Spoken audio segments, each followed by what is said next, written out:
Bueno, ya estamos de vuelta acá en la radio, en la 88.3 en la provincia de Petorca, www.hradio.cl y por supuesto también por ya pronto la inauguración de HDTV, HD Televisión, www.hdtv.cl. En esta tarde, un horario especial para un gran político, una persona que de verdad, se lo dije fuera de micrófono, se lo digo al aire, don Heraldo Muñoz, gusto de tenerlo acá en la radio. Lo admiro como eso, que hay pocos políticos de su altura, de que buscan siempre el diálogo, la política de los acuerdos, donde somos un país tan pequeño, que vivimos en una casa tan pequeña y que tenemos que dejar muchas veces las cosas de lado y ponernos de acuerdo como usted lo ha hecho durante su vida política. Así que le quiero felicitar por ese 15 de noviembre y gracias por compartir con nosotros este momento acá en la radio, una radio de provincia. Bienvenido. Muchas gracias, don Hernán. Y bueno, y muchos saludos a quienes nos escuchan en Cabildo, en Petorca. Un agrado estar con ustedes y poder compartir un poquito sobre los desafíos del presente y particularmente el futuro. Así que un agrado poder conversar contigo y con quienes nos escuchan. Y nos escuchan y nos ven, ¿eh? A través de... Tenemos y nos ven también, sí, exactamente. Hoy día, aprovechando mucho la tecnología, 7 plataformas. Era un compromiso que se materializó en una reforma constitucional que permitirá que el día 25 de octubre podamos ir a votar si queremos o no una nueva constitución y luego, si gana el apruebo, cosa que yo espero que así sea, que sea una asamblea constituyente o bien una convención mixta. Y esto es de una importancia histórica porque si uno mira la historia de la República desde los más de 200 años que hemos existido, han habido 3 constituciones. La primera, la de 1833, que fue básicamente un conjunto de personas que se pusieron de acuerdo y de hecho para el derecho a participación política había que tener bienes raíces. ¡Oh, increíble!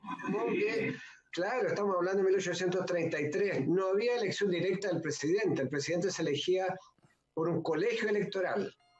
La segunda constitución importante de la historia fue la de 1925, en el marco de la tensión que hubo con el gobierno de Alessandri y Palma. Y ahí, bueno, también fue una constitución hecha por puros hombres, ¿no? Pero se perfeccionó porque hubo ya el voto directo del presidente. Y la tercera fue la de 1980, que ya conocemos en dictadura. Por eso que es tan importante esto que va a suceder, porque por primera vez las chilenas y chilenos podremos elegir y redactar una constitución plenamente en democracia. Y de hecho los constituyentes, quienes sean elegidos, si se aprueba la idea de hacer una nueva constitución, esas personas que redactarán serán actores de la historia. En 100 años más se sabrá que estas personas fueron las que redactaron la constitución del año que corresponde, probablemente el 2021, digamos. Así que por eso que es tan importante. Y la idea es que una nueva constitución establece las reglas del juego del país. ¿Cuáles son las prioridades? ¿Hacia dónde camina el país? ¿Cuáles son los derechos? Y los deberes de la ciudadanía. De modo que lo que va a suceder el 25 de octubre es absolutamente fundamental y lo que se requiere ahora es que el gobierno garantice las condiciones para la realización de ese plebiscito. Así es. Tanto las condiciones sanitarias como las condiciones de infraestructura o de logística.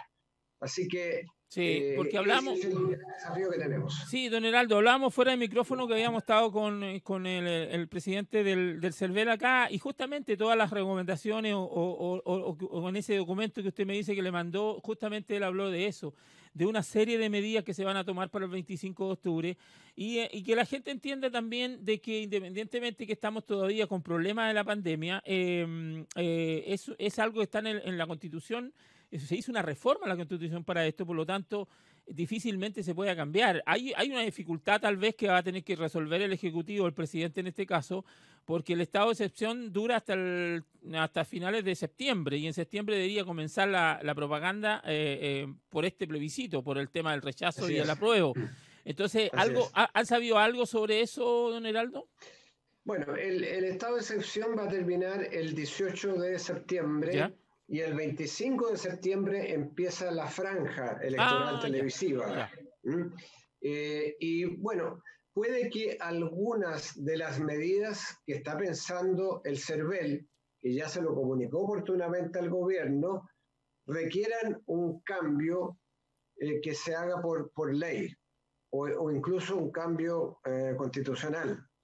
Algunas otras medidas no requieren ningún cambio, sino que planificación y los recursos consecuentes. Por ejemplo, yo le mandé una carta al director del CERVEL pensando en la experiencia de Corea del Sur, que tuvo elecciones parlamentarias en un contexto de pandemia, cuando ya venía declinando, sin embargo, y se tomaron medidas que a mí me parecen absolutamente lógicas. Por ejemplo, que en cada recinto electoral se le toma la temperatura a la persona que entra. Si esa persona tiene una temperatura de más de 37,5 grados, bueno, se le aparta para votar en una mesa especial. Y después de cada emisión de voto, hay una sanitización de esa mesa en particular. Luego, a todos los demás, bueno, distancia social de 1,5 metros, requisito de mascarillas para todos los votantes, el uso y la entrega de guantes desechables, la posibilidad que el Estado provea lápices, que cada uno se lo lleve. Así es, así es. Oiga, perdón, deme un segundo. Ha seguido todas sus recomendaciones, porque la verdad es que todo lo que usted ha dicho, ya él lo están implementando, o sea, lo están trabajando sobre todas esas medidas que usted acaba de señalar. Claro, a mí me parece muy bien que haya escuchado. Yo le mandé esta carta el día 3 de mayo y hemos conversado con el director de CERVEL y con otras autoridades, incluso autoridades internacionales que tienen experiencias comparadas de elecciones que se han hecho recientemente. Estuvimos en una ONG importante que se llama Chile 21 y ahí estuvimos conversando con algunos académicos, especialistas y otros presidentes de partidos. Así que hay una interlocución con el director de CERVEL y por eso que hay un cierto consenso en las medidas que se debieron tomar. Ahora, esas medidas tienen que ser adoptadas, pero la responsabilidad es del gobierno. Entonces ahora hay que escuchar la palabra del gobierno. ¿Cuáles son las medidas que va a adoptar para permitir que la votación del 25 de octubre sea masiva y sea segura?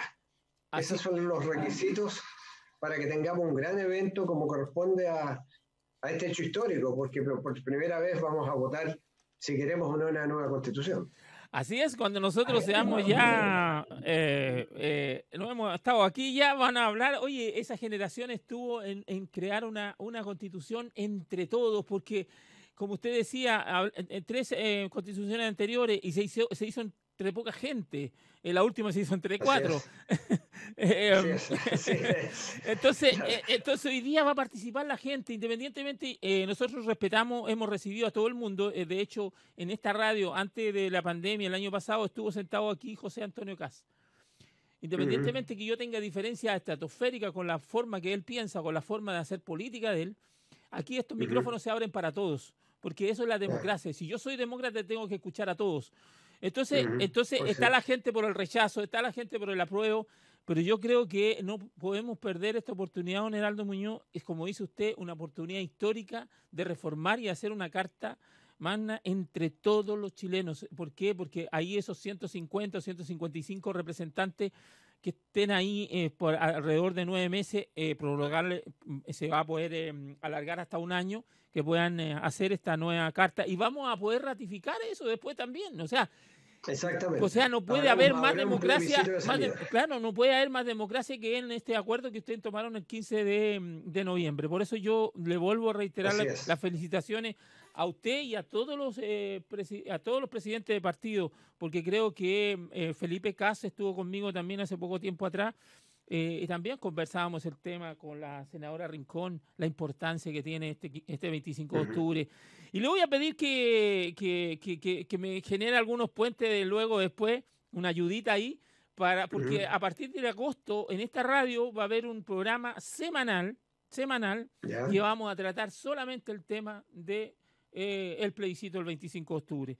Para entregar mucha información, para que la gente vote con responsabilidad, para que la gente vaya a votar con conocimiento de qué se trata este hecho histórico que va a ocurrir, porque creo que una de las cosas que hemos fallado nosotros como sociedad en entregar educación cívica, sobre todo cuando se quitó la educación cívica, y que esperamos que en algún minuto ustedes, políticos como ustedes, don Heraldo, puedan trabajar muy duro para que realmente los jóvenes de la enseñanza media, sobre todo, conozcan cómo funciona el Estado, porque una de las cosas que tuvimos en el estallido social, yo obviamente dejo de lado fuera toda clase de violencia, venga de donde venga. Muchos jóvenes fueron a protestar sin saber que estaban protestando. De repente hablaban sin saber lo que estaban diciendo, solamente empujados por otra gente, qué sé yo. Y los jóvenes realmente le hacían preguntas sobre la Constitución, le hacían preguntas sobre cómo funciona el Estado, y no tenían ni idea. Entonces, eso a nosotros, los demócratas, nos da pena, don Heraldo, que suceda esas cosas. Por eso realmente hay que trabajar por eso. Yo creo que el proceso constitucional va a ayudar a que la gente se vaya enterando y que haya una suerte de educación cívica a través de este proceso.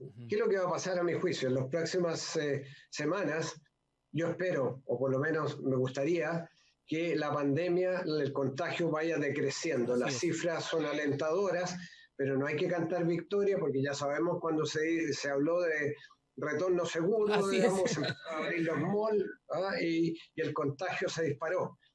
Pero si las cifras van marcando una declinación, lo que va a suceder es que en las próximas semanas crecientemente vamos a empezar a hablar del plebiscito, de lo que viene por delante. ¿Qué es lo que significa el redactar una constitución? Si es que se vota a favor. Y todos los indicadores, las encuestas apuntan en la dirección del apruebo. Entonces, yo creo que lo primero va a ser el concurrir a votar. Y va a haber una discusión sobre qué debiera tener una constitución. ¿Qué debiera tener esta constitución en democracia? Y quiénes debieran participar como los redactores. Y eso creo que va a ser un hecho histórico. Así que yo apuesto a que en las próximas semanas, si va declinando la pandemia, tenemos que simplemente tomar las mayores seguridades sanitarias y empezar a conversar sobre los contenidos de una eventual nueva constitución. Y eso creo que va a servir para que empecemos a conversar del futuro juntos, porque una nueva constitución tiene que reconocernos a todos. No puede haber gente que diga, esta constitución a mí no me representa. Y eso es lo que ha pasado con la constitución del 80, con todas las modificaciones y reformas que tenía un pecado de origen, que había sido impuesta en dictadura. Así es. Y pese a las modificaciones, bueno, a mucha gente decía, esto no me representa. Entonces, una constitución tiene que reflejarnos a todos, como ciudadanos, como chilenas y chilenos, porque es la carta fundamental que nos va a regir por mucho tiempo. Así, don Heraldo. Y es un enorme desafío. Don Heraldo, ¿qué le pareció el cambio de ir a una parte política? ¿Qué le pareció el cambio de ministro de Salud? Porque acá tenemos el honor de tener una amistad muy bonita con el doctor París de hace 3 años, que él participa en esta radio, le escribe en nuestra página y ahora es el ministro de Salud. ¿Qué le pareció a usted? ¿Hubo un cambio importante ahí? ¿Se necesitaba ese cambio? Bueno, a mí me pareció importante. Dije en un ¿Apoyó a la presidenta Bachelet en algún momento el ministro París? Lo estuvo apoyando a ella, a la presidenta Bachelet por ahí. Así es. Y yo creo que fue una buena medida porque francamente el ministro Mañalich ya no tenía piso por las políticas erráticas y por políticas que en definitiva nos habían llevado a la dirección totalmente opuesta, y el ministro París yo creo que se ha ganado el apoyo particularmente de sus pares, los médicos y los especialistas, y de la población en general, porque primero ha sido dialogante, trajo a la mesa del Ministerio de Salud a personas que representaban a los gremios médicos, que representaban a las universidades, que representaban a sectores sociales, especialistas, etcétera, y creo que eso ha sido muy positivo. Segundo, apuntó en la dirección correcta. ¿Qué es lo que había que hacer? Más testeos, trazabilidad, es decir, los testeos no son suficientes si uno no hace la trazabilidad de los contactos de quienes han sido contagiados, porque esas personas son las que van a esparcir la enfermedad, y contrató a más personas para hacer trazabilidad, particularmente a nivel local. Y tercero, el aislamiento en residencias sanitarias a quienes se haya visto que están contagiados, ya sea que sean sintomáticos o asintomáticos. Eso era fundamental, y utilizar la red de atención primaria. Entonces, yo creo que el gran mérito del ministro París ha sido el diálogo, y que cambió la estrategia para ir en la dirección de lo que ha funcionado en otros países. Sí. O sea, Australia, Nueva Zelanda, ¿qué es lo que hicieron? Muchos testeos, trazabilidad y aislamiento. Y además entregaron recursos para que la gente se pudiera quedar en casa y no tener que salir a trabajar para buscar el pan de cada día. Así es. Y eso es lo que falló acá. O sea, la parte de salud ahora con el doctor París va en la dirección correcta. Perfecto. Pero lo que falla es la situación económico-social, donde pese a que nosotros insistimos, y yo hablé numerosas veces con el ministro Briones, el ministro de Hacienda, para que tuviéramos transferencias directas de platas a las familias más vulnerables y de clase media, para que no tuvieran que salir. Bueno, eso y no llegar y en montos insuficientes. Sí, y no llegar a lo que está pasando hoy día en el Parlamento, de que vamos a tener que usar nuestros propios recursos para poder salir a inyectar oxígeno a nosotros mismos, con nuestro propio dinero. Exactamente. Hernán, mira, en marzo, abril, no estábamos hablando del retiro del 10% de nuestros fondos de pensiones. Nadie estaba haciendo esa propuesta. Lo que estamos diciendo es, transfiramos bonos, transferencias directas de plata a las cuentas RUT que tiene la gente en el Banco Estado, y hagámoslo sin distinción, sin mirar a quién califica, a quién no califica. Bueno, eso no se hizo. Entonces la tramitología empezó a primar, y nadie sabía si podía calificar o no, había que hacerlo por internet, cambiar los datos del registro social de hogares era una complicación, y esas platas entonces empezaron a llegar tarde, poco, y con trámites engorrosos. Entonces, al final la gente pensó, bueno, lo más fácil es retirar lo que yo tengo en mis cuentas de capitalización individual. Y eso es lo que está pasando hoy día, y es lo que probablemente se va a aprobar sin lugar a dudas en el Senado. Sí. Pero no era lo que se pensó originalmente hace 3 meses. Hubiera sido mucho mejor que el Estado hubiera asumido la responsabilidad de traspasarle plata a la gente y que se hubiera endeudado, porque Chile es un país que tiene prestigio internacional por el buen manejo de las finanzas. Justamente Estamos quiero llevarlo entre los 3 países menos endeudados. Quiero llevarlo a eso. De países donde Chile pertenece. Don Heraldo, quiero llevarlo a eso. Usted fue ministro de Relaciones Exteriores por 4 años y de verdad también yo lo seguí muchísimo ahí. Y por supuesto, al ser ministro, conoce muy bien la realidad de muchos países. Los países desarrollados como Estados Unidos y Europa, su endeudamiento es sobre el 100% de los países desarrollados. Y nosotros estamos en el orden de la presidenta Bachelet, dejó en el orden del 25 o el 27% de endeudamiento. Y creo que vamos llegando al 30%. O sea, tenemos espalda, como según los expertos que entienden de economía, que podríamos incluso endeudarnos hasta un 30% en una plata que hoy día podemos pedirla fuera y es mucho más barata que lo que estaba antes el dinero. Hoy día pedir el dinero. Entonces, llegar a esta situación de que tener que recurrir a los fondos de pensiones, si bien es cierto, yo estoy de acuerdo, absolutamente de acuerdo, si no hay otra medida hay que hacerlo.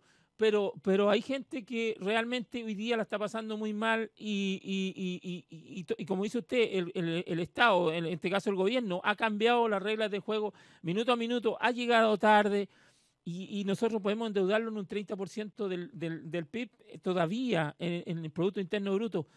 ¿Por qué el gobierno o el ministro de Hacienda no llega a tomar esa medida de poder endeudarnos ahora? Porque seguramente después de esto vamos a volver a crecer porque somos un país de trabajadores, un país de mucho allí que lo demostramos durante los últimos 30 años que hemos ido creciendo y hemos ido saliendo de muchos problemas. ¿Nos quedan muchos problemas que resolver? Claro, pero hoy día la pandemia, el estallido social, luego la pandemia, tiene a muchísimas familias con una complicación tremenda, don Heraldo. Uh-huh. Así es. Bueno, probablemente el ministro de Hacienda no quiso abrir la billetera más temprano, pero ¿qué es lo que ha pasado?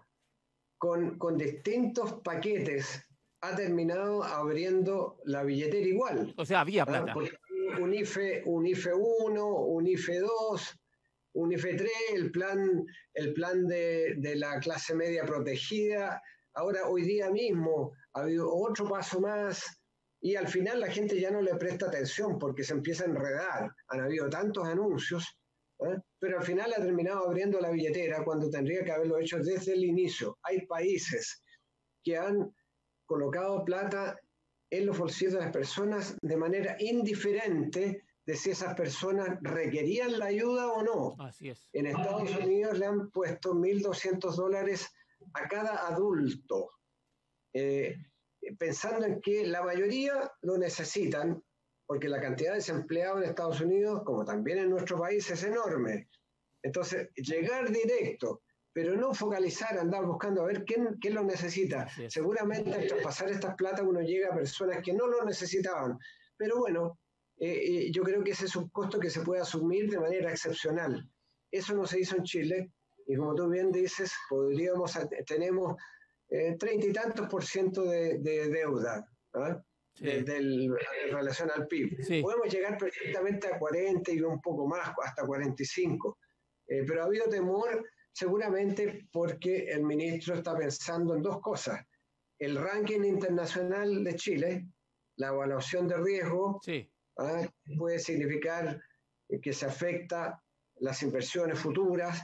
Pero eso está pasando con todos los países del mundo, porque todos los países están gastando mucho y se están endeudando. De hecho, se acaba de aprobar en la Unión Europea se acaba de aprobar una cantidad enorme de recursos. Un paquete de 750.000 millones de euros. Así 750.000 millones de euros, lo que debe ser, no sé, una cantidad enorme en dólares, sí. Mucho mayor. Sí. Y la segunda cosa que debe haber estado pensando el ministro, y eso es lógico, es yo tengo que guardar plata para lo que viene después, la reactivación económica del país. Pero eso lo acordamos, y acordamos un paquete de 12.000 millones de dólares para los próximos 24 meses, incluyendo entonces plata para estimular la contratación de personas, particularmente mujeres, jóvenes, que hayan caído en el desempleo, y bueno, distintos estímulos para la economía una vez que la pandemia empiece a bajar y se pueda volver a la actividad económica. Pero lo que pasa es que la actividad económica está condicionada por la pandemia. Y si no atacamos la pandemia y si no permitimos que la gente se quede en casa y no salga a contaminar, bueno, entonces el retorno a la actividad económica se va a retardar. Y para que la gente que se quede en casa teníamos que transferir platas. Entonces, eso es lo que no se ha hecho, no se ha visualizado. Entonces, terminamos con una decisión de retirar los fondos de pensiones, lo cual puede afectar los fondos futuros, pero mucha gente piensa, fondo de pensiones tan bajo, bueno, más vale retirar ahora. Sí, sí. Si yo voy a tener una situación mala ahora, más vale tenerla y mejorarla un poco ahora, que enfrentar algo que igual va a ser miserable. Y lo que va a suceder es que quienes van a retirar, probablemente la mitad de los quienes van a retirar van a estar cubiertos por el pilar solidario, es decir, por la pensión básica solidaria. porque entendamos, el 50% del saldo de todas las pensiones, de toda la gente que tiene pensiones, es de menos de 4 millones de pesos. Menos de 4 millones de pesos. Es decir, el 10% son 400.000 pesos. El 27% de todos los saldos es de menos de 1 millón de pesos. Entonces, a mucha de esa gente va a retirar todo, e igual el Estado va a tener que contribuirle con una pensión solidaria. Así es. Entonces, por eso que la gente dice, este es el recurso más fácil. Aunque para muchos puede ser la disminución de su pensión futura. Pero ¿sabe qué, don Heraldo? Depende de la edad de las personas, de varios factores, por cierto. ¿Sabe qué, don Heraldo? Yo en 6 años más voy a jubilar. Voy a cumplir 59 años.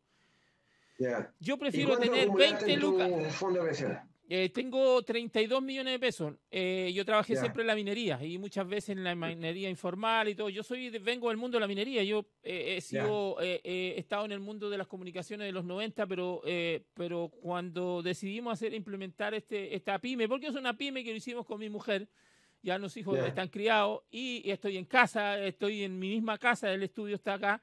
Y para no apagar estos micrófonos, para que estos micrófonos sigan sirviendo a la comunidad, yo recibo esa plata y voy a pagar IVAs que tengo postergado, en fin, porque también la radio pequeña de los pueblos tenemos los problemas que no tenemos mucha publicidad, pero estamos tratando de hacer un esfuerzo con mi mujer porque nosotros hacemos mucho trabajo social, porque nosotros, por ejemplo, hoy día estamos transmitiendo 1 hora, por eso atrasé la hora hoy día, que íbamos a salir a las 12 del día, porque me traspapelé.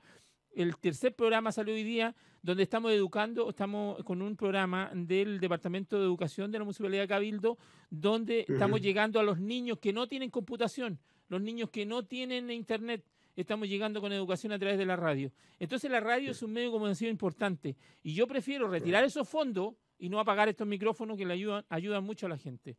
Como esta entrevista que estamos teniendo con usted, entregando la información correcta, la información que corresponde. Entonces yo no hubiese querido recurrir a esos fondos, pero la situación, la gravedad hoy día de la problemática de la clase media sobre todo, es muy, muy grande. Por eso yo también, ¿cómo quedó usted contento con esos 12.000 millones de dólares que se llegó a acuerdo para esta futura reactivación? ¿Esperaba más o está bien?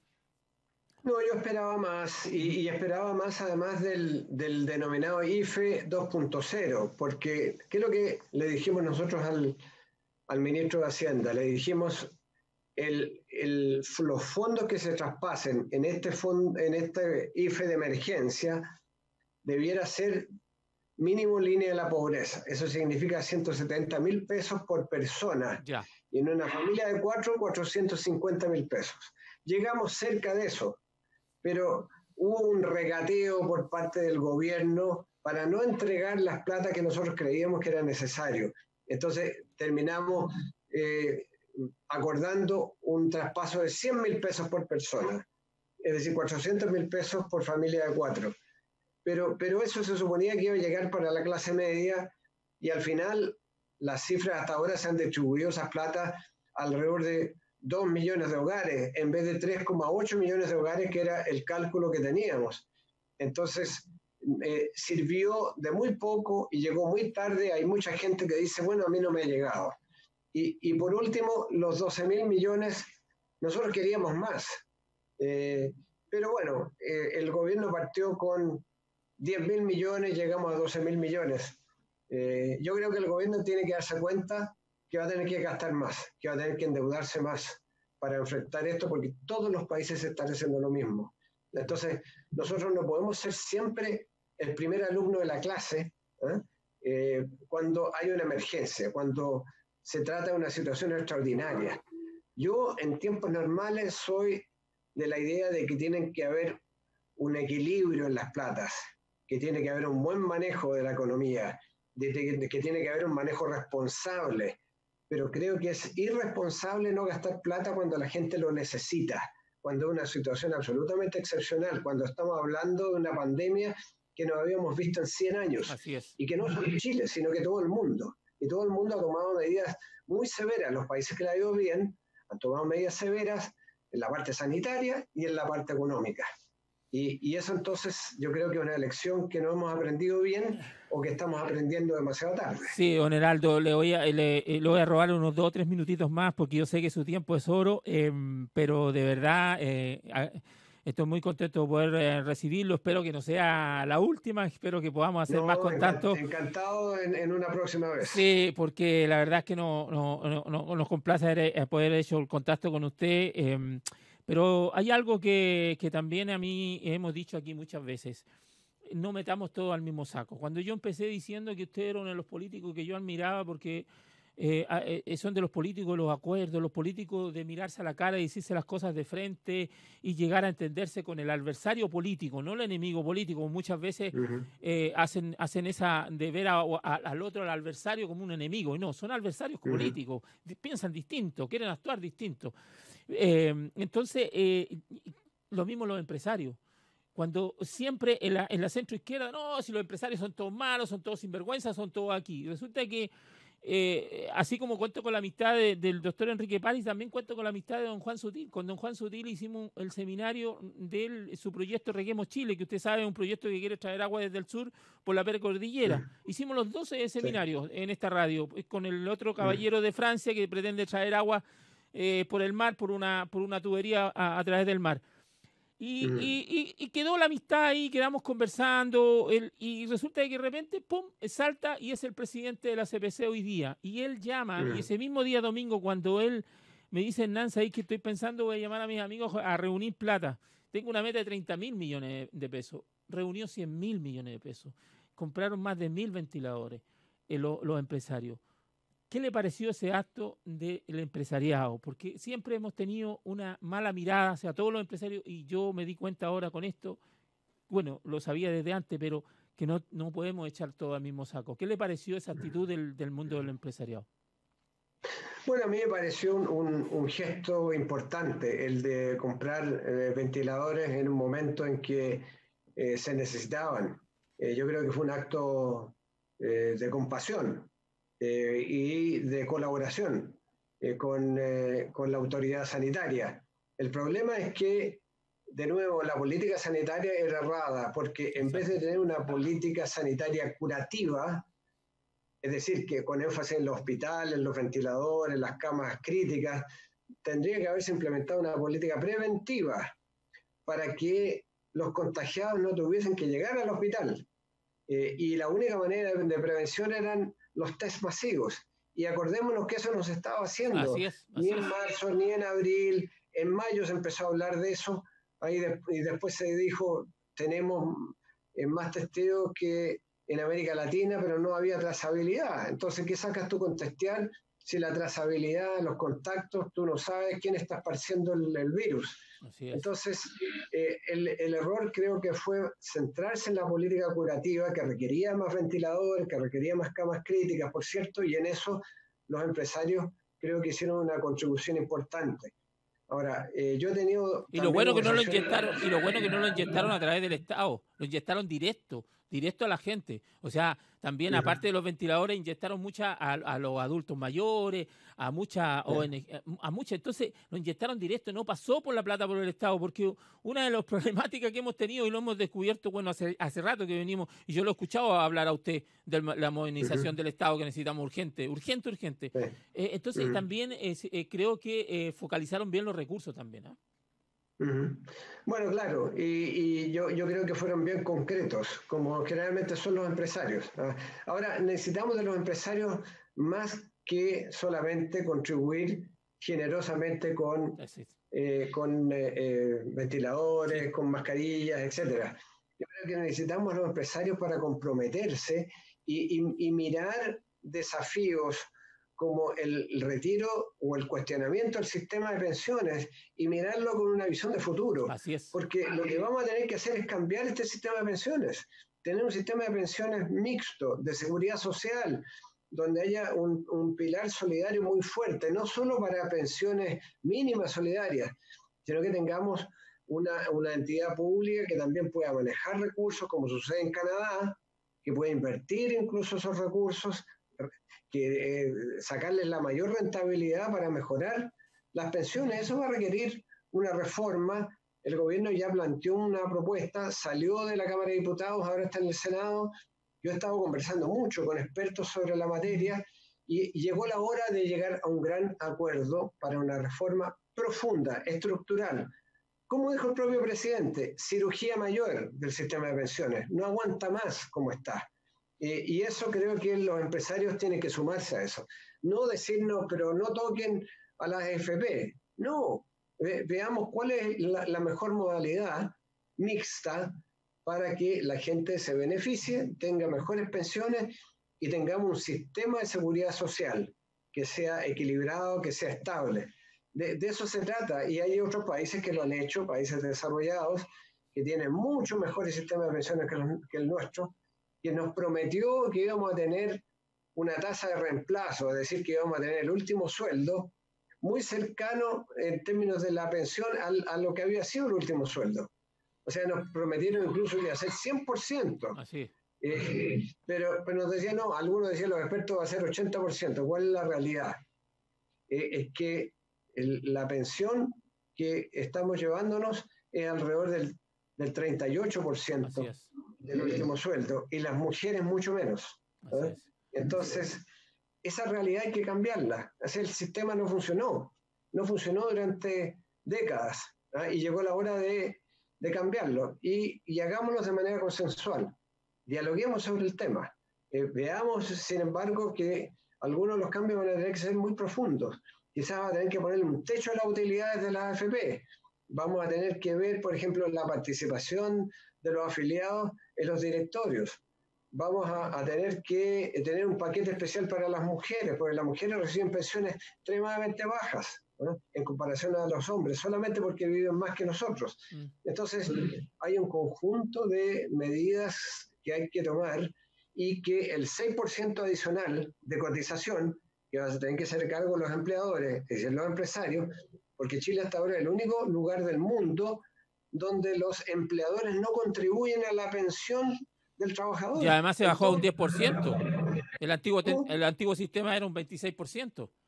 Sí, claro. Y bajamos a un 10%. Significa que si yo hoy día tengo 32 millones, si hubiese sido un 20% que hubiera ahorrado durante todos estos años, no tendría más de 60 millones. Entonces, se cometió un error. Lo otro, me imagino que está esperanzado, pero hubo una revisión, ha hecho una revisión con los expertos de ese sistema de pensiones antes de los 90, porque muchos expertos también han dicho que después de los 90 hicimos cambios que en el fondo también se hicieron cambios no muy pensados y realmente afectaron, como por ejemplo el tema de la expectativa de vida. La expectativa de vida 110 años, cuando sabemos, yo le explicaba a su esposa, me parece, o más por ahí, le explicaba que yo soy minero, yo no voy a vivir si es que llego a los 70 años, porque los mineros tenemos una contaminación muy grande en nuestro cuerpo, he ido a tantos años trabajando en la minería.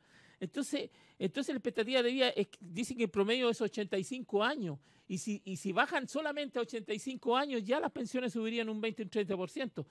Yo creo, don Heraldo, que eso hay que modificarlo. Hay que modificarlo. Así que yo creo que con todo lo que ustedes están haciendo, con el estallido social, con la pandemia, que nos ha hecho ver que la humanidad nos mandaron a encerrarlo a la humanidad.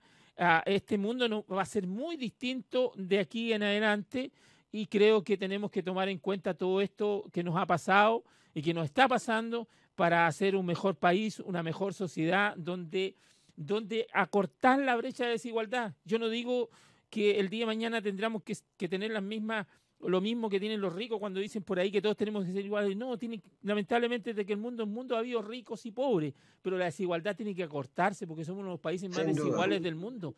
Entonces quiero agradecerle enormemente este contacto con nosotros. Lo agarramos ahí, no lo soltamos porque había que aprovechar esta instancia. Cuente con nuestro medio de comunicación, tiene mi número, yo ya tengo su número personal. Tengo el número de su esposa, que también le agradezco, que fue muy gentil conmigo. Hoy día la tuve que molestar por teléfono para cambiar el horario. Gracias de verdad, don Heraldo Muñoz, por estar con nosotros aquí en HI Radio, en esta radio de provincia. Muchas gracias, Hernán, y un gran saludo a todos los auditores. Un agrado haber estado conversando con ustedes sobre el Chile que queremos. Estamos orgullosos de nuestro país, pero tenemos que hacerlo mucho mejor. Así que un agrado de haber dialogado con ustedes. Perfecto. Gracias. Me da un segundo Chao, chao. me da un segundo. Gracias. Vamos Ya. Hoy fue un horario especial para...